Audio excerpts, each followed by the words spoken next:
adventures, they continue. Here at the Paw Paw Patch. Not dirt. It's a side notch. Nice one too. Yep, nice little side notch. Boy, look at that. Look how big that base is for such a little big point. Way to go. They're probably saying if you put your camera on it, we could see that.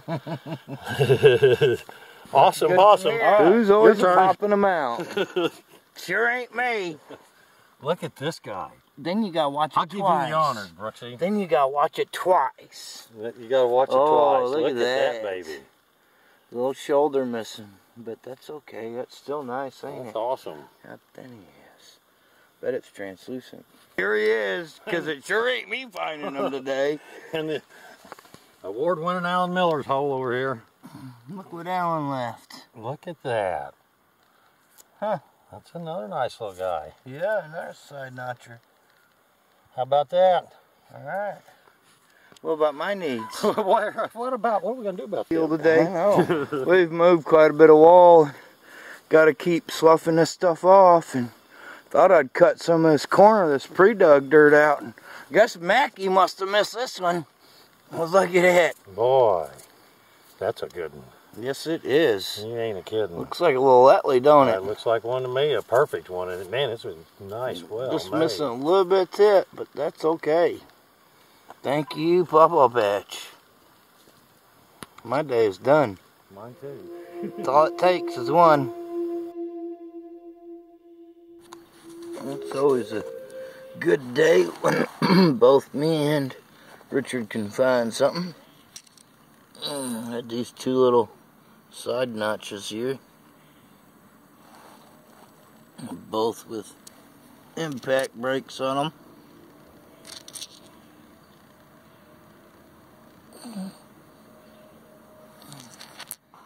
And this little tip,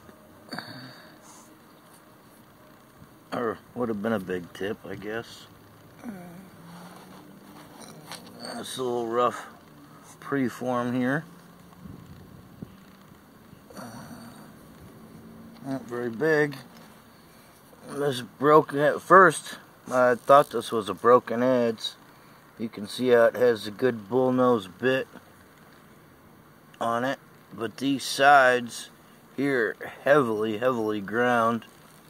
And then actually, I don't know if you can see right there, but they ground the heck out of this edge here, and this edge back here is just lightly ground. I mean, really lightly. Even the edges are heavier ground. And I want you to look at this edge too.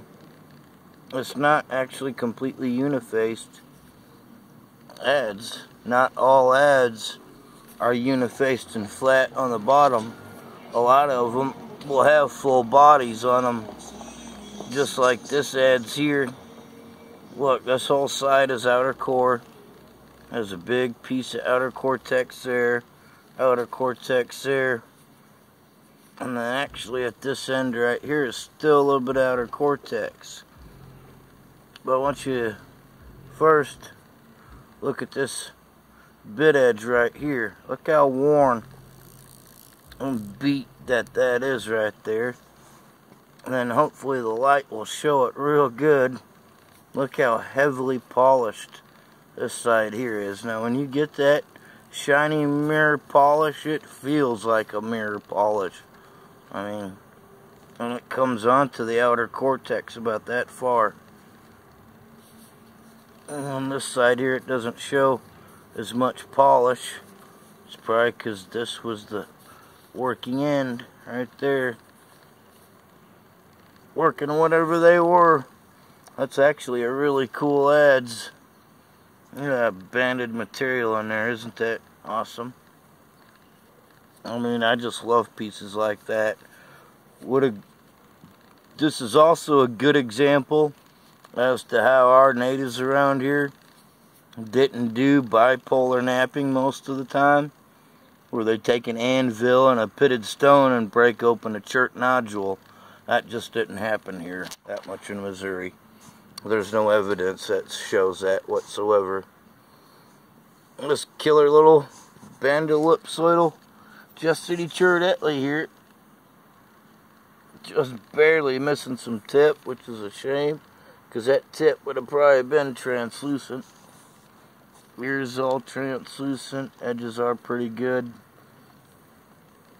And if you was to pull any flake off of that, it would be translucent. Sorry about the macro. Don't know what's up there. There it goes. Not a perfect killer, but it'll do. It'll do. Oh, yeah, there's a bone here. I don't know what was going on with this bone, but they did something with it. I don't know if it was like a worn out bone awl or a pressure flaker or what. You can see these long draws they did on it, working it down. And it wasn't done by no rodent or anything like that. I have tons of boxes of bone from shelters where rodents chew on it. And you always have these like 3 little marks. You'll have 2 teeth marks and a little ridge mark from in center of their teeth. So awesome finds from the pawpaw. Boy, it's such a privilege to be able to go there, Richard.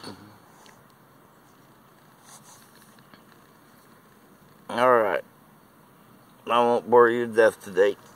Hope everybody has a good weekend, and hopefully if you get out to find, there's a stellar point or a stellar tool in your path.